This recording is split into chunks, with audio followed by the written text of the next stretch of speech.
Now we're going to take some time to actually start designing the next 10 years of your life. We're going to start setting your goals. Goal setting is one of the most important skills to develop if you want to design your future. I'm going to give you enough homework not only to keep you busy for the rest of your life, but also to help you create the kind of life you may have always dreamed about living, but never believed possible. So let's get on with it. The sooner you exert the discipline, the sooner you will be enjoying the results. Once the results start to come, believe me, you won't mind the hard work and discipline it's going to take. Now, get a sheet of paper, and at the top of it, write the words, long-range goals. I'm going to ask you some questions, and I want you to jot down the answers. If you don't have paper and pen handy, follow along with me now anyway, just listening. Then later, listen again when you can write down your ideas. After I've asked the questions, which is the first part of this exercise, you can stop the tape and work on your answers. All right, let's start this exercise. The basic question you are going to answer is, what do I want within the next 1 to 10 years?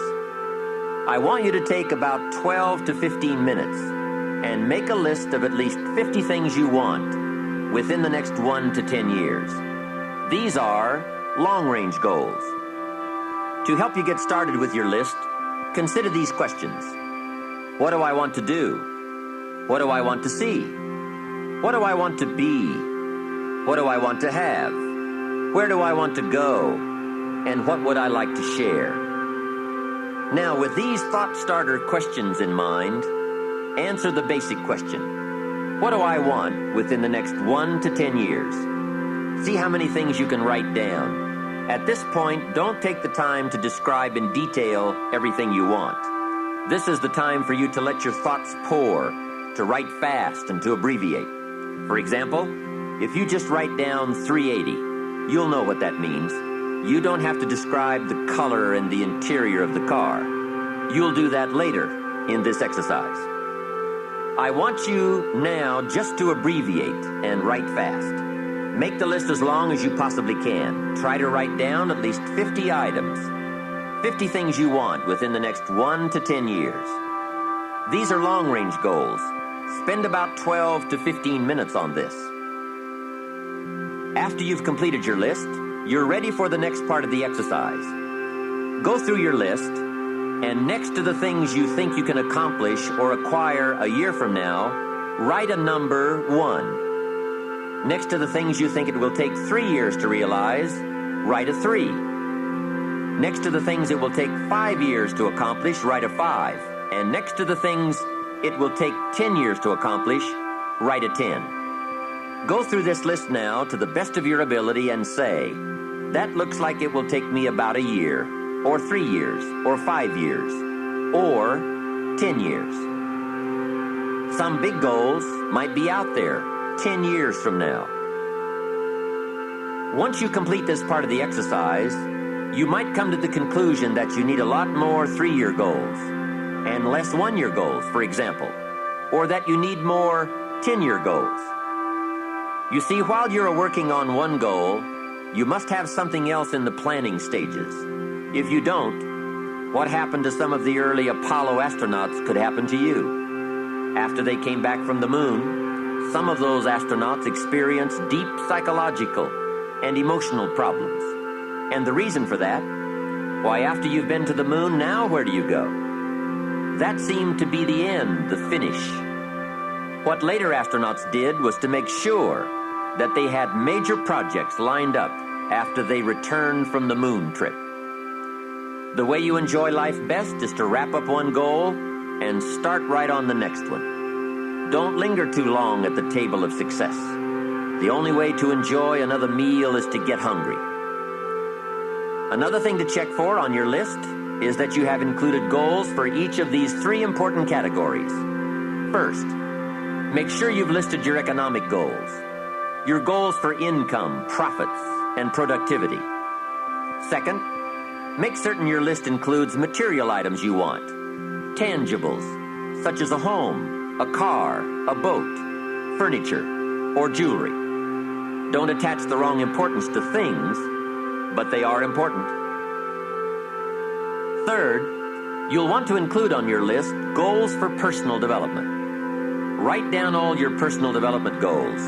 Your goals to be more physically fit, to lose weight, to be more decisive, to be a more effective leader, to be a better communicator, to learn another language.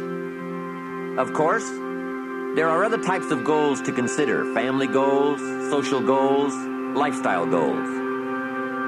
This is pretty heavy homework, but remember, whether or not you do your homework shows up in the marketplace as well as in the classroom. After you have determined which of your goals are 1 year, 3 year, 5 year, and 10 year, and after you've made certain your list includes economic goals, things, and personal development goals, I want you to go back to this list again. Now pick out the 4 most important 1-year goals, the 4 most important 3-year goals, the 4 most important 5-year goals, and the 4 most important 10-year goals. Those 16 goals will give you plenty of work for now. Get out some more paper, and in a brief paragraph, describe each goal. How high, how long, how much, what size, what model, what color, for example. Also describe why it is important to you. This is a process where you either talk yourself into it or talk yourself out of it, which is good. When you're unclear as to why something is important, usually you put only half-hearted effort into it. What you want is a powerful motivator, but the reason why you want it is an even more powerful motivator. It has greater pull. You may find that some of your goals you thought at first glance were important are not important after all. Do some reflecting, refining, and revising. The point is, right now, try to have approximately 4 1-year, 3-year, 5-year, and 10-year goals that you truly believe in, that inspire you, that you've sold yourself on. When these goals and the reasons you want to obtain them are each clearly described in a brief paragraph, transfer this information to a journal or some type of notebook that you can carry with you easily and refer to often. It's essential to set aside some time every week to review all of your goals, to rearrange them, redo them, restructure them, to add goals, or to tear up the whole list and start over.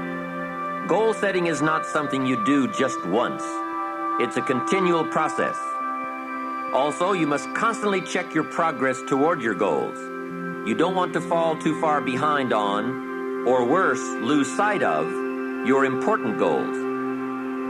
Now, just as important as your long-range goals are your short-range goals.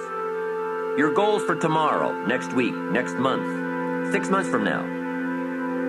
These are goals you can accomplish within the next year, the immediate future. We call these goals confidence builders. When you work hard, burn the midnight oil, and accomplish these little things, it builds your confidence to go for your long-range goals. Write down in your notebook or journal all the little things you would like to have or accomplish in the next year. How you set up this list is up to you. You might want to break it down by week or by month. Set it up in whatever way works well for you.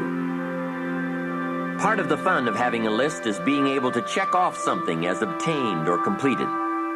Every week, try to check off at least one thing on your list of short-term goals. And when you are able to check off something major, something on your list of long-range goals, celebrate. Make winning joyful. Congratulate yourself. It is very important to celebrate progress. We grow from 2 experiences. One is the joy of winning, and the other is the pain of losing.